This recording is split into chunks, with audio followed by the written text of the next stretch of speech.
Introduction. Rahul has a windmill. Taking the windmill in hand, he starts running. See, the windmill in his hand is moving so fast. How does it happen? See, this boy is flying a kite. The kite flies so high. How does it fly? The windmill moves due to movement of air, and so does the kite fly.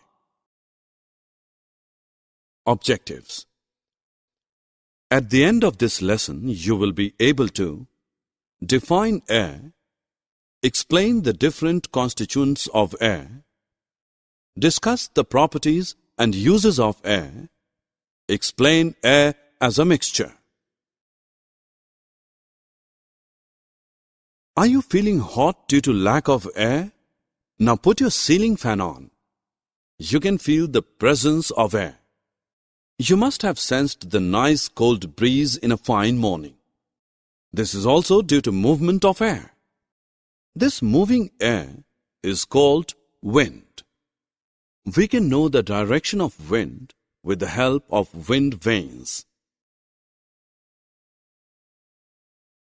Air is colorless and enables us to see everything through it as it is. It has no smell and taste. Air occupies space. To understand this, take a pitcher and dip straight into the water. See, no water enters into the pitcher.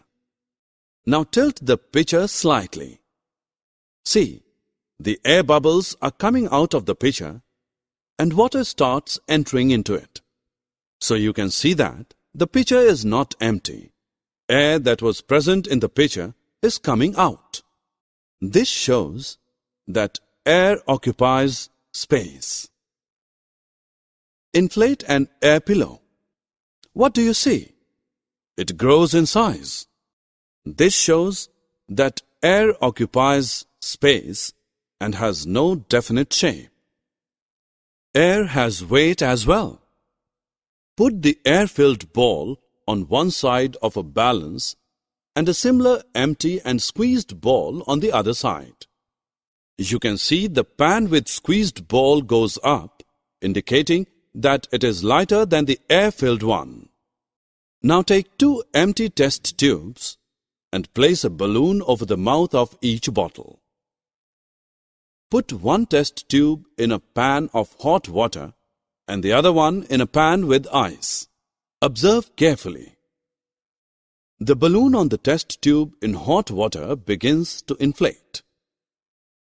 This is because the hot water heats the air inside test tube and the ice cools the air in the other. When air gets warm, it expands and rises, which inflates the balloon. On the other hand, cool air contracts, causing the other balloon to shrink. This shows that air exerts pressure. Take a cylinder fitted with piston. Press the piston inward. You can compress inside the cylinder, so air can be compressed.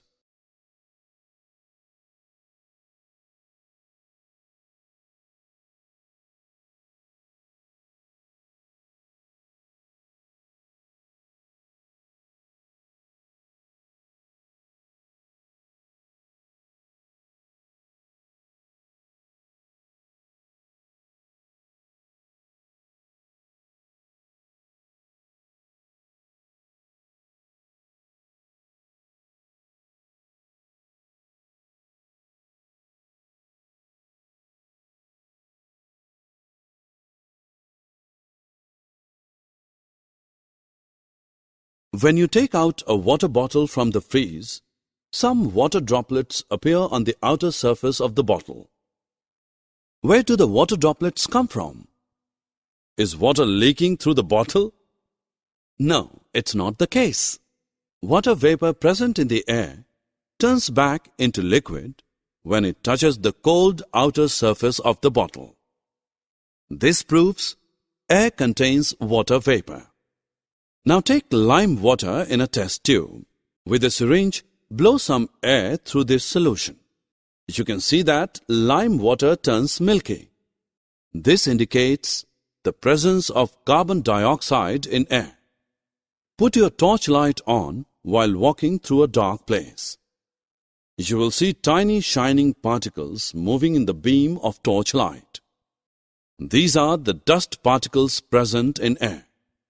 All these activities bring us to conclusion that air is a mixture of gases and dust particles.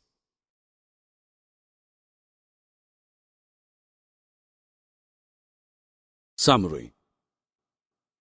Let us summarize what we have learned. Air is found everywhere. Air is invisible, colorless, odorless, and tasteless. We can feel air. Air occupies space but have no definite shape. Air has weight, can be compressed, and exerts pressure. Air is a mixture of nitrogen, oxygen, carbon dioxide, water vapor, and few other gases. Smoke and dust particles are also present in air. Oxygen supports burning and is essential for all living organisms.